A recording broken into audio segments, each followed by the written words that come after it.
Welcome back to the Pioneer STEM Show. Have you heard of that saying, math is fun? And do you believe that?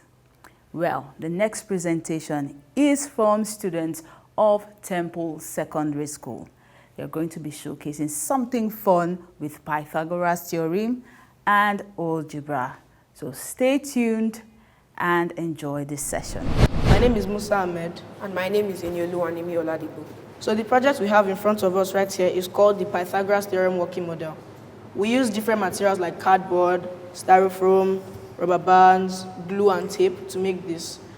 It basically is a teaching aid used to help students understand how the Pythagoras theorem works. We have a fixed base of 40 centimeters, our pulley system here, and then our measurements for our opposites. Then here we have a protractor to show the angle between the hypotenuse and the base. So I would like us to try a few examples.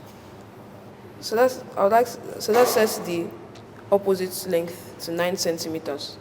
So let's see how the hypotenuse changes.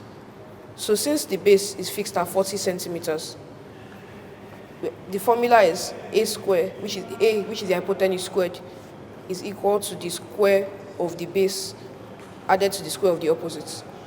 So if you calculate the square of the base, that's 40 centimeters squared, which would be 1,600 centimeters. And the square of the opposites is 9 centimeters. 9 centimeters times 9 centimeters will give you 81 centimeters squared. So if you add 1,681, it will give you 1,681. And the square root of 1,681 is 41. So that is how long the hypotenuse is at the moment, 41 centimeters. We can also change it to different values. For example, we can set it to 30 as our opposite. You can use the pulley to turn it up. So now that it's 30, the length has changed. That's why I use the rubber band, so that the length can be variable. So if we apply the same formula, 40 squared, which is 1,600, plus the new opposite squared, which is now 30 times 30, which is 900, we'll add together to give us 2,500. And the square root of that is 50. So that's how long it is now, since it has changed.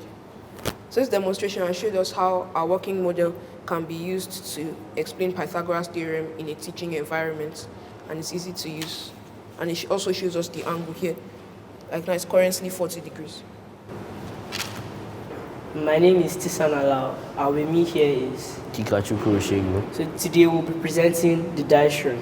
So the dice run is a mathematical game used to teach children algebra. So it helps children be more proficient with solving algebraic equations.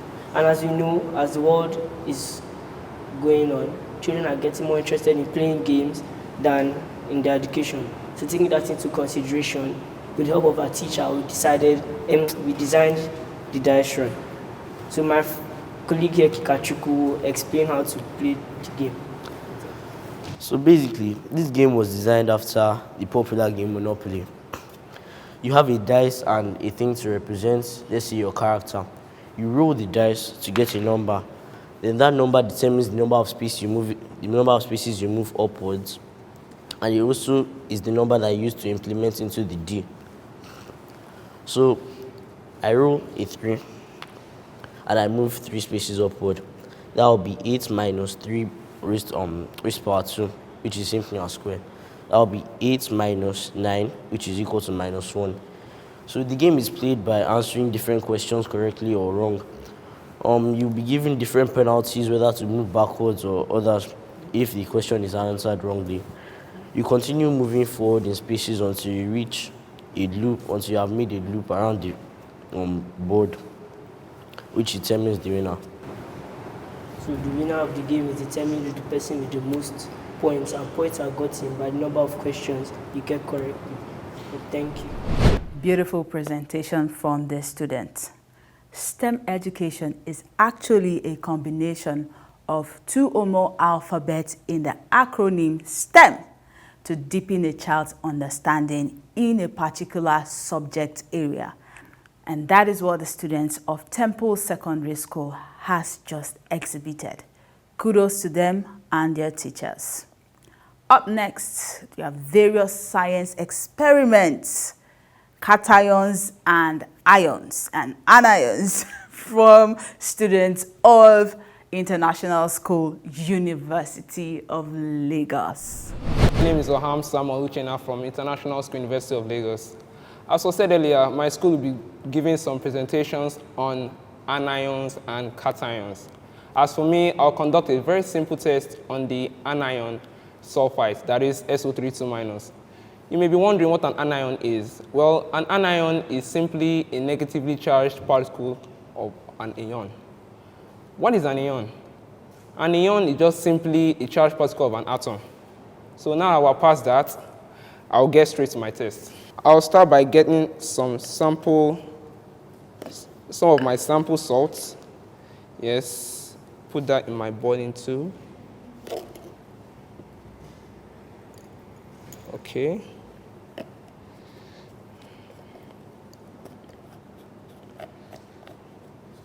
Yes, but we're going to need it in solution, so I'll add a bit of water. No? Okay. Not too much. Okay, yeah.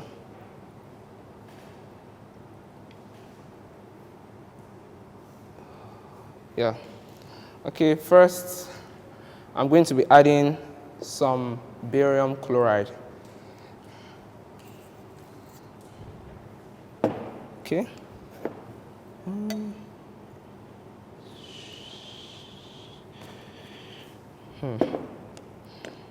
Wow, as you can see, a white precipitate has just formed. So I'll add a bit of dilute hydrochloric acid. Okay.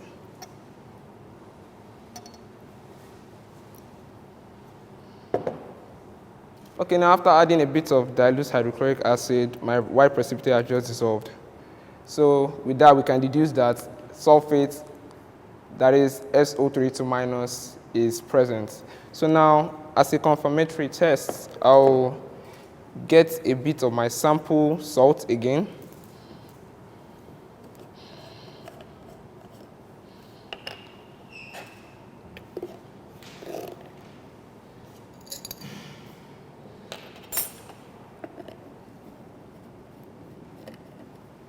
Okay, we'll get it in solution just like before.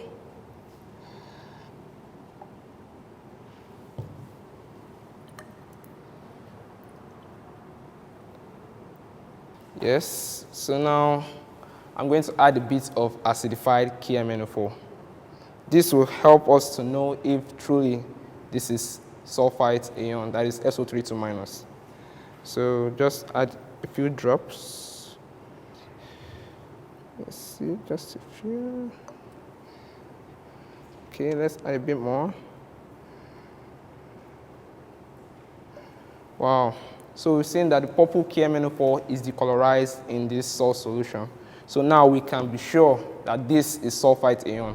I'm Ramon Halima, and I'm here to carry out a test for chloride ion. Well, chloride ion is one of the anions, as my colleague has already stated before, as anions are defined as negatively charged particles. Okay, here with me I have some reagents I'll be working with. I have with me here AgNO3, I have aqueous ammonia, I have HNO3, I have my washing bottle, I have my spatula, my test tubes, and my sample salts. So we begin. So first, I take my test tube and I put a little of my sample salt into it. Like, just need a little. Okay.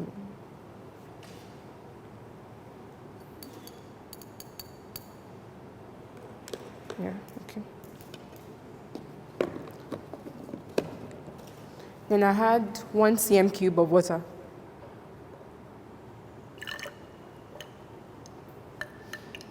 Okay, so this is enough. Hereafter, I had my AgNO3.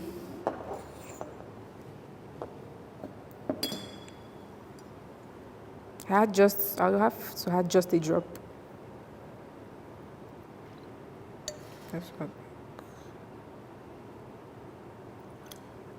As you can see, a white precipitate is formed. Then we continue by adding a little of HNO3, this ammonia.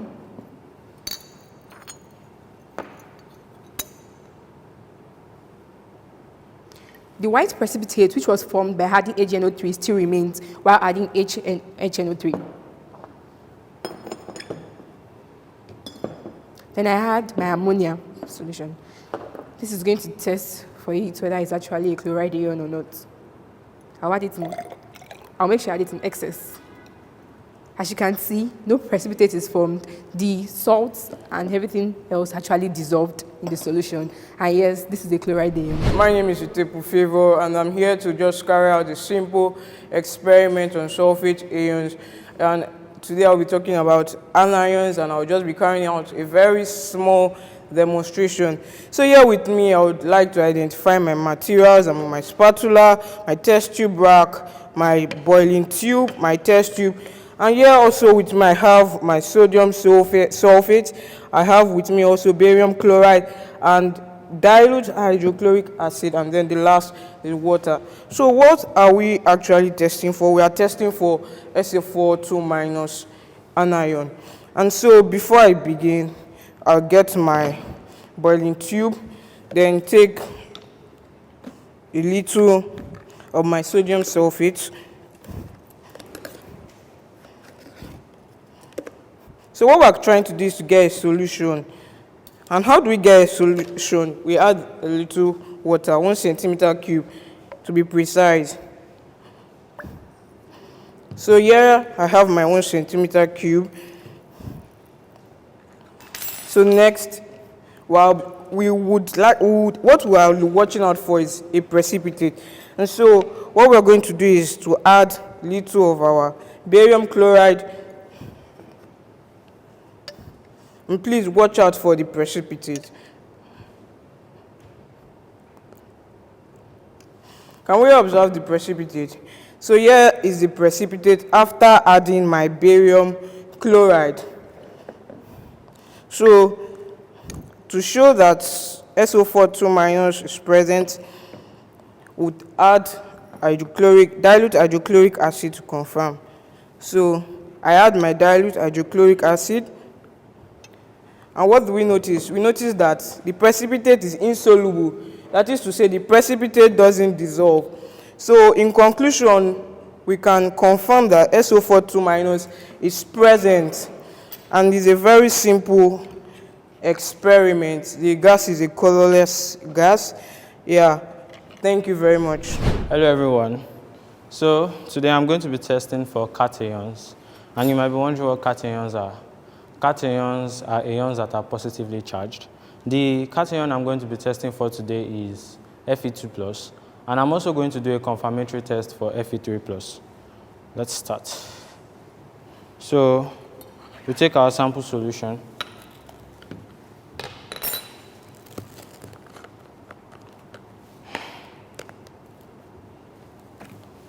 And we put it in this test tube.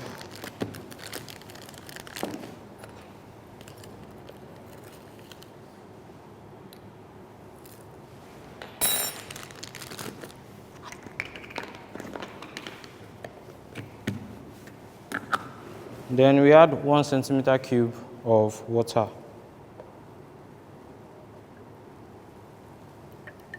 And we still wait for the salt to dissolve. Then we add aqueous sodium hydroxide, also known as lime water, in drops.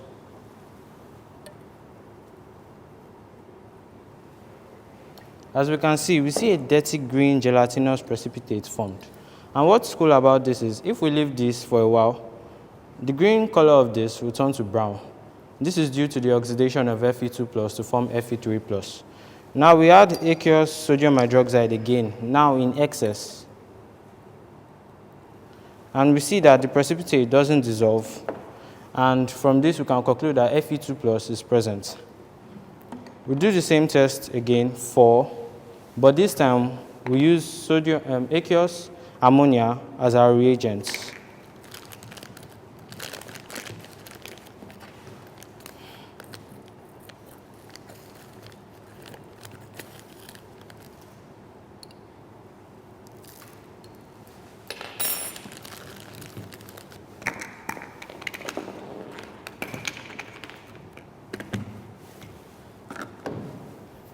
We add 1 centimeter cube of water. Stir. Now we add aqueous ammonia in drops. The same observation, a dirty green precipitate is formed. And this will also change to brown color if we leave it in air for some time. Then when we add aqueous ammonia in excess, this precipitate also doesn't dissolve. Now I'll perform the confirmatory test for Fe3+ using potassium thiocyanate. So we get a solution of Fe3+. I'm going to add a little bit of, okay. And this is our potassium thiocyanate. And we are going to get an interesting color from this. We get a blood red coloration of this. So this is the confirmatory test for iron 3.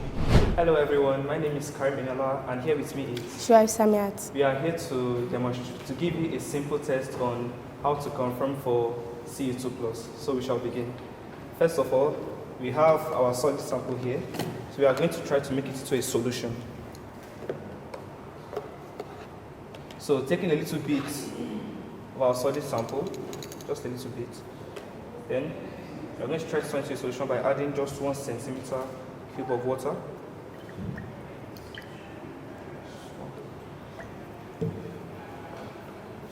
Then, since there are going to be 2 states we are going to be performing, we are going to split it into 2. Take it. This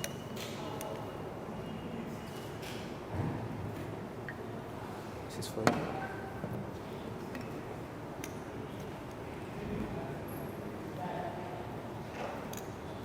So after that, I'm not going to test it with sodium hydroxide. So I'm going to add it in drops. That's just a little bit of it. You can see we are getting a light blue gelatinous solution. As you can see, some of it are even hanging on the glass itself. Show that it's gelatinous. Then now we are going to add in excess. We can see that the precipitate did not dissolve in excess sodium ammonia.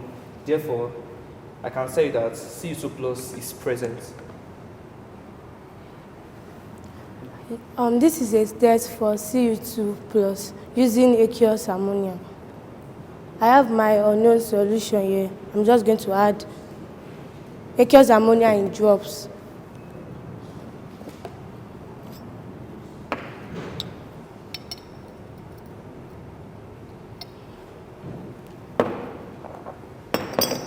As you can all see, it is giving a light blue gelatinous precipitate. Then I'm going to add in excess.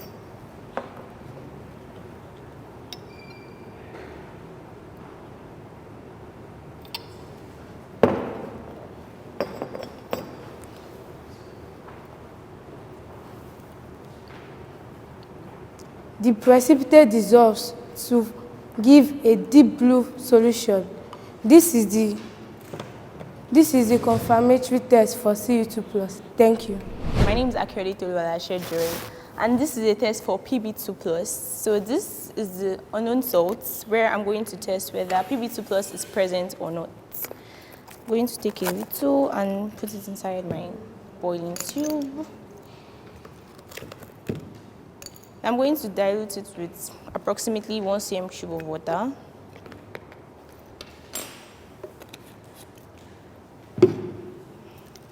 To turn it into a salt solution.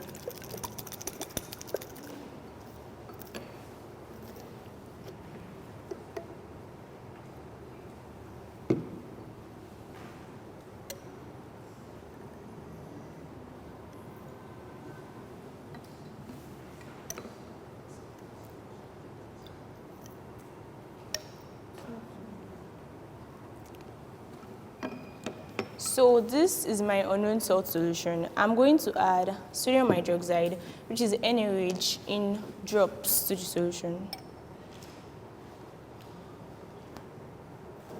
On observation, a white precipitate is formed. So in excess sodium hydroxide, the precipitate is dissolving. The precipitate dissolves.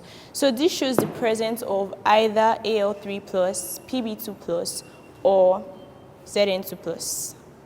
Okay.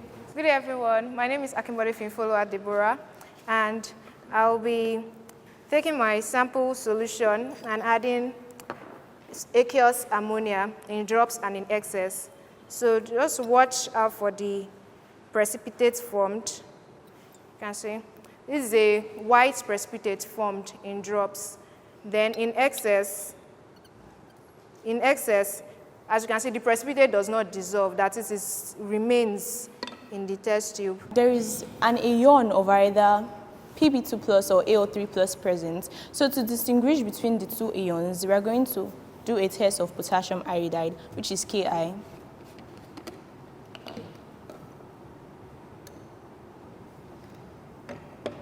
As you can see, this is a white, yellow precipitate formed. Unlike Al3+, Al3+ will not form a yellow precipitate. No precipitate will be formed in Al3+. That's how you distinguish between Al3+ and Zn and Pb2+. You're welcome back. That was a brilliant show of knowledge that they understood what they have been taught in school. And for you, I hope you are enjoying this show as much as I am. Finally, on the show, we will have one more presentation from the students of Temple Secondary School. Keep it locked down right here on the Pioneer STEM Show. Hello everyone, my name is Amarachukwu Eunice Odibo from Temple Secondary School, and I'm here with and we built a model on the digestive system, and we're going to talk to you about it today. So basically we made it out of plywood, paper mache and paint, which the paper mache which we molded into organs of the digestive system. Then we carved out the structure of a man and put all the organs in their respective places and labeled them. So basically we have the mouth in which digestion occurs, and the esophagus in which food passes through and into the stomach. Then here we have the pancreas and the liver. The liver is also known as the hepatic panel, which also filters blood and toxins of the body. Then here we have the large intestines and the small intestines. Then here we have the rectum in which feces is stored. Then the anus in which food passes out to be excreted. Thank you very much.